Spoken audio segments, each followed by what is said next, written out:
The carnival lights flickered to life as the sun dipped below the horizon, casting long shadows over the sprawling fairgrounds. Music blared from tinny speakers, and the scent of popcorn and cotton candy drifted through the cool evening air. Families strolled past, children laughing, parents snapping photos. But among the joy and flashing lights, something darker lurked. I had heard the stories before. Whispers of the midnight parade, tales of shadows that moved on their own, and carnival attractions that seemed to come to life after the final call for rides. Most people brushed it off as myth, an old urban legend meant to scare thrill seekers. But I knew better. My grandfather used to work security at this very carnival, and he told me things before he passed, things I couldn't forget. It started with the Ferris wheel. Towering above the carnival, its lights blinked in rhythmic patterns, casting circles of color onto the ground below. Kids loved it during the day, but at night, locals claimed it took on a life of its own. Riders reported strange shadows moving in the cabins, whispers that seemed to echo against the wind, and sometimes, just sometimes, the feeling of someone watching you from the topmost car, someone who wasn't there when you boarded. I wasn't sure if I believed it until that night. I had come with a group of friends, eager to explore the carnival's late-night attractions. As the clock ticked closer to midnight, we found ourselves standing at the base of the Ferris wheel. It loomed above us, creaking slightly as it rotated, the cabin swaying gently in the breeze. My friend Mark dared me to ride it. He knew I hated heights, but I couldn't back down, not in front of everyone. We climbed into the car. The operator, a tall, thin man with sunken eyes, barely looked at us as he locked the door. The wheel jolted to life, and we began to rise. Below us, the carnival lights stretched out in a sea of glowing colors.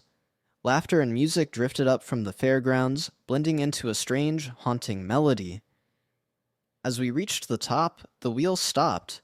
Mark chuckled nervously, brushing it off as routine, but I couldn't shake the feeling that something was wrong. The lights on the ground flickered, almost like they were blinking out, one by one. "Do you see that?" I whispered, pointing down. Mark leaned over, squinting. "It's just the lights. Probably some electrical thing." But it wasn't just the lights. Shadows began to emerge, creeping along the paths between tents and rides. At first, I thought it was just people walking, but there was something off about them. They moved too smoothly, gliding almost. More began to join, streaming from the dark corners of the carnival, gathering near the entrance of the Ferris wheel. What are they doing?" Mark stammered, his voice shaking now. I didn't have an answer. Below us, the shadows started to form rows, lining up as if preparing for something. Music began to play. It was soft at first, distant, but it grew louder, more distorted, like an old record player winding up. The lights flickered in time with the beat, and the shadows began to march. 2 by 2, they glided forward, their movements unnaturally smooth, their heads bowed as they passed the Ferris wheel. "That's the midnight parade," I whispered, barely believing my own words. Mark looked at me, his eyes wide. "The what?" Before I could answer, the Ferris wheel lurched forward, continuing its slow rotation. But something had changed. The cabins around us, previously empty, were now filled with figures. Dark silhouettes pressed against the glass, watching us as we passed by. I couldn't make out faces, just eyes. Pale, unblinking eyes that followed our every move. We reached the bottom, and the operator unlocked the door without a word. Mark and I stumbled out, gasping for air, but the midnight parade continued. It wove through the carnival grounds, shadows marching in perfect unison. No one seemed to notice. Families walked past as if the parade wasn't even there, laughing, eating, oblivious to the dark procession gliding silently beside them. We watched, frozen, as the parade reached the fun house. The shadows began to drift inside, slipping through walls and mirrors as if they were made of smoke. The music faded, the lights returned to their usual brightness, and the carnival seemed to breathe again. Mark turned to me, his face pale. What just happened? I didn't answer. I couldn't. All I knew was that the midnight parade was real, and the stories were true. Something haunted this carnival, something dark, watching, waiting. And then we saw him. Mark's grip tightened on my arm as the clown stepped forward, his polished shoes clicking on the ground. His grin grew wider, showing sharp, jagged teeth that gleamed under the carnival lights.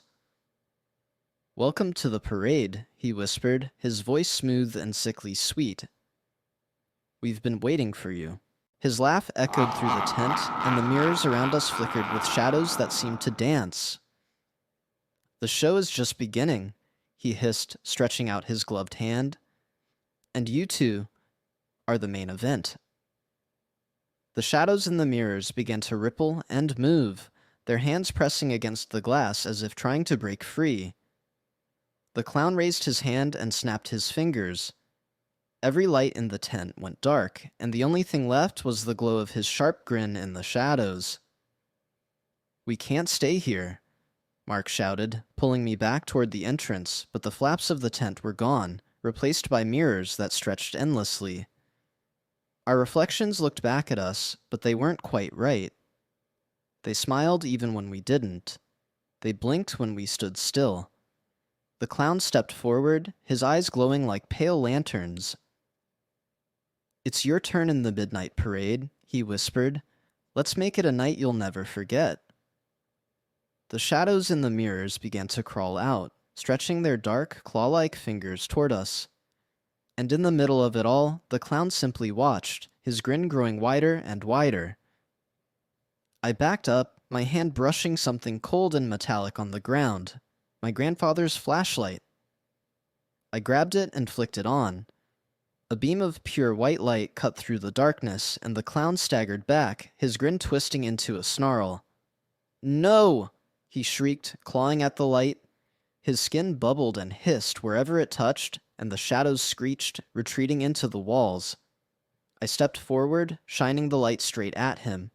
His body cracked and crumbled, turning to ash, his grin the last thing to fade.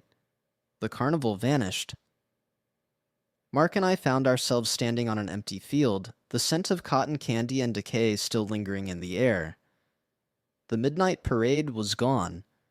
But I knew, deep down, it was only waiting, because evil never truly disappears. It just waits for the right moment to come back. Subscribe for more interesting stories.